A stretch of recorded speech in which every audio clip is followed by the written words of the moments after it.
నమస్తే అండి. యూట్యూబ్ ఛానల్కి స్వాగతం. మనం తెలుసుకుంటున్నది ఏంటంటే టాలీ ప్రైమ్లో అకౌంట్స్ ఎలా ఫీడ్ చేయాలి, కంపెనీని ఎలా క్రియేట్ చేయాలి, డేటా ఎలా ఎంటర్ చేయాలి, పర్చేజ్ కావచ్చు, సేల్ కావచ్చు, ఒక జిఎస్టీ రిటర్న్స్ కావచ్చు, ఏవైనా టాలీ అకౌంట్ ఒక బిజినెస్ మ్యాగ్నెట్కి టాలీ అనేది ఎంత ఉపయోగపడుతుంది అనేది మనం ఒక కొత్త అకౌంటెంట్గా నేర్చుకోవాలి, అకౌంటెంట్లో ఫీల్డ్లో రావాలి అనుకునే ఎవరైతే ఉంటారో వాళ్ళందరికీ ఇది ఎంట్రన్స్ కాబట్టి, బేసిక్ నాలెడ్జ్ కాబట్టి ఎలా చేయాలి అనేది చాలా ఉపయోగపడుతుంది. కంపల్సరీ వీడియోని చూడండి, పూర్తి చివరి వరకు చూసి లైక్ చేయండి, షేర్ చేయండి.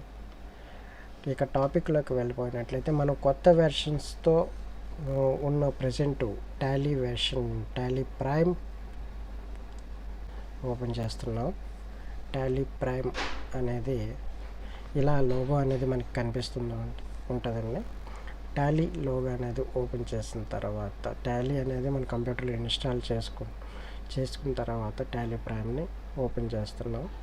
టాలీ ప్రైమ్ని ఓపెన్ చేసిన తర్వాత మనకి ఒక కంపెనీని క్రియేట్ చేయాలి అంటే స్టార్టింగ్లో ఇలా హోమ్ పేజ్ ఓపెన్ అయినప్పుడు మనకి create company, select remote company, specify path to select from drive.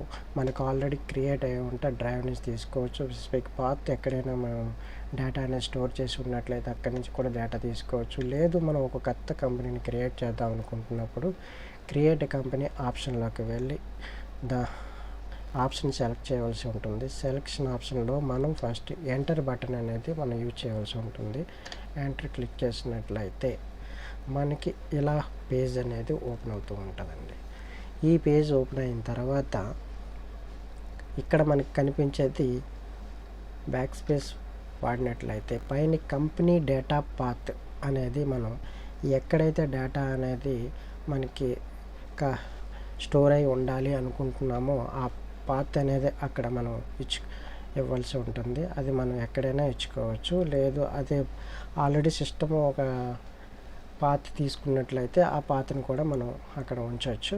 లేదంటే చేంజ్ చేసుకోవాలంటే డ్రైవ్లోకి వెళ్ళి, లేదంటే స్పెసిఫిక్ పాత్ ఆల్రెడీ ఉన్నట్లయితే కాపీ పేస్ట్ చేస్తే సరిపోతుంది. ఇప్పుడు ప్రజెంట్ మనం సేమ్ పాత్ తీసుకుంటున్నాం కాబట్టి ఆ పాత్ని మనం సెలెక్ట్ చేస్తూ అందులోంచి మనం ఇప్పుడు కంపెనీ నేమ్ అనేది ఎలా క్రియేట్ చేయాలనుకుంటున్నాం అంటే కంపెనీ నేమ్ అనేది ఇక్కడ కంపెనీ నేమ్ అనేది మెన్షన్ చేయవలసి ఉంటుంది. నేను ప్రజెంట్ సత్య కంప్యూటర్స్ అనే నేమ్ తీసుకున్నాను. దాంతో నేమ్స్ అడ్రస్ ఏదైతే ఉందో మనం సమ్ అడ్రస్ ఇస్తాము. ఇచ్చిన తర్వాత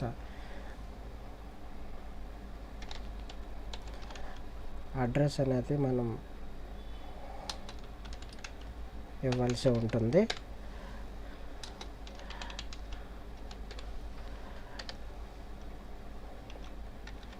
నేను విశాఖపట్నం కాబట్టి విశాఖపట్నం నుంచి నేను అడ్రస్ మెన్షన్ చేస్తున్నాను. అడ్రస్ ఇచ్చాను.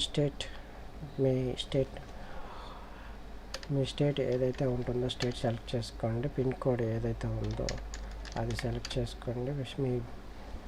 ఇవి నాన్ మ్యాండేటరీ తర్వాతైనా ఎంటర్ చేసుకోవచ్చు. ప్రెజెంట్ కంపల్సరీ ఉండాలని ఏమీ లేదు.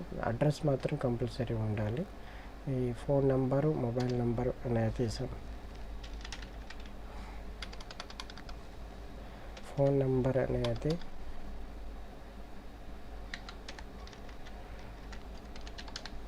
అనే నెంబర్ మెన్షన్ చేస్తున్నాం. అలాగే మెయిల్ ఐడి అనేది మనం ఇచ్చుకున్నట్లయితే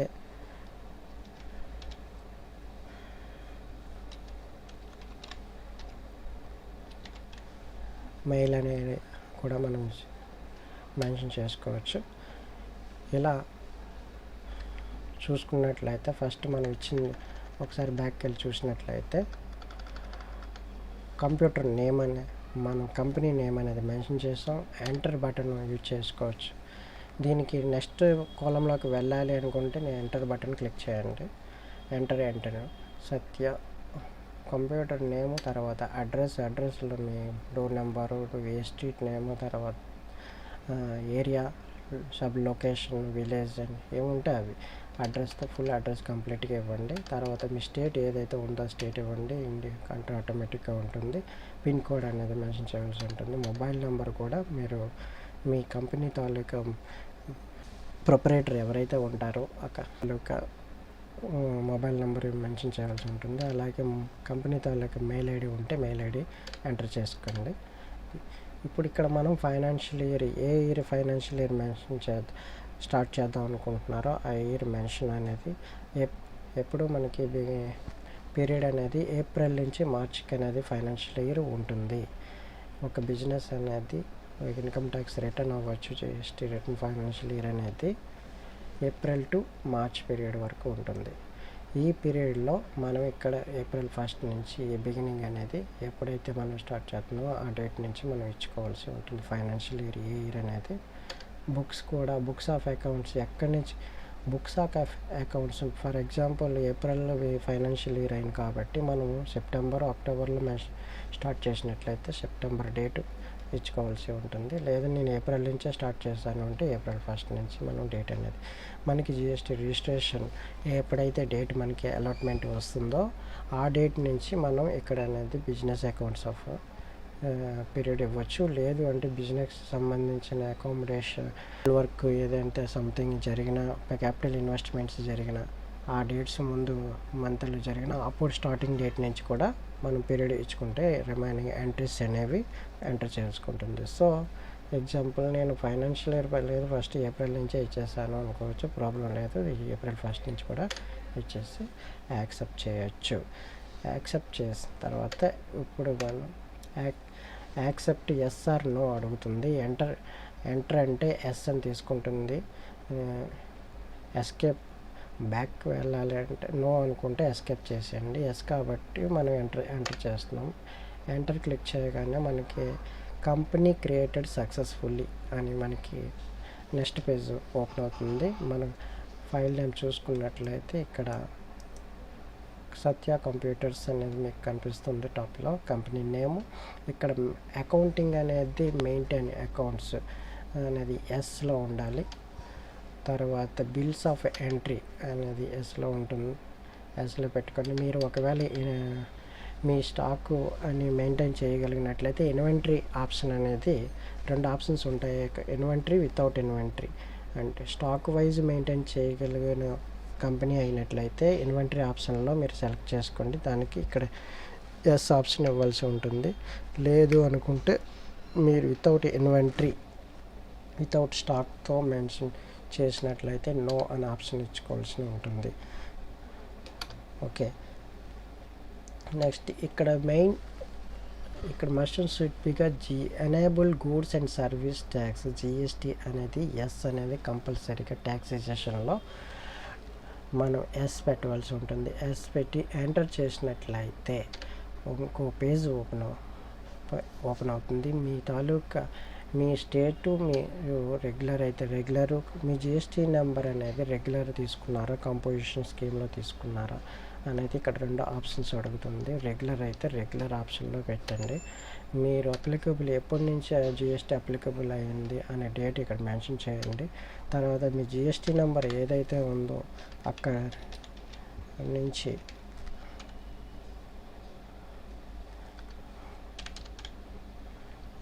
నెంబర్ తీసుకోండి.